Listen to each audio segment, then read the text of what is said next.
Hi, I'm Anna Fariha from University of Massachusetts Amherst. This is a joint work with Ashish Tiwari, Arjun Radhakrishna, and Sumit Gulwani from Microsoft and Professor Alexandra Meliu from University of Massachusetts Amherst. Let's start with an example of a flight dataset. The dataset includes several attributes including departure and arrival time, flight duration, distance traveled, arrival delay, and so on. Flights typically satisfy certain constraints. For example, if you subtract from the arrival time the departure time, you will get the flight duration. There could be other more complex constraints that flights typically satisfy, such as multiplying speed by the actual travel time should be roughly equal to the distance traveled. The constraints I talked to you about so far involve multiple numerical attributes of the data and describe how they are arithmetically related. We call these constraints conformance constraints. This is the general form of a conformance constraint. The central component is a projection, which is a weighted sum over the numerical attributes.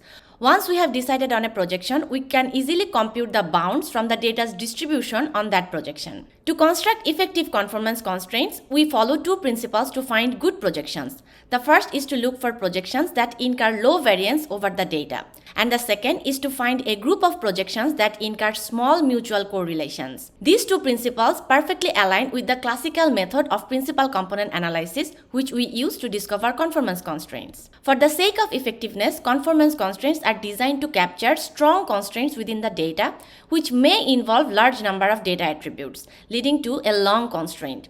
But processing long inequalities is challenging for humans. Additionally, all data attributes may not be relevant for a particular task at hand. In this demonstration, we provide a mechanism to explore interpretable conformance constraints interactively. COCO, which is an acronym for conformance constraints, allows the user to specify maximum number of attributes they want within the conformance constraints.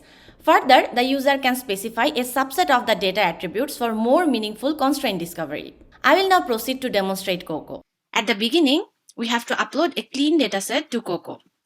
For this, we have used the airlines dataset, and we are uploading a clean portion of this dataset for COCO to learn conformance constraints on it.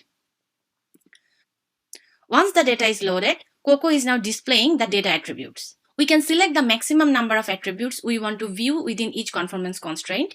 Here I am selecting 3 because 3 attributes within a conformance constraint should be interpretable. COCO is also displaying all the attributes within the dataset here, and the user can select a few attributes that they think are relevant to their task for learning conformance constraints. I am selecting the last 5 attributes. Once selected, COCO will learn the conformance constraints and it will take a while. Here are the conformance constraints COCO found within the dataset. Each conformance constraint is showing an arithmetic expression, which is the projection and its bounds. Here, the green bars show the strength of each conformance constraint.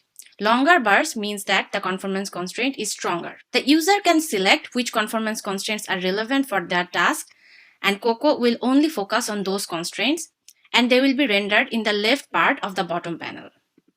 An obvious application of conformance constraints is data cleaning. The idea is to first learn constraints over a clean dataset and then consult those constraints for data cleaning.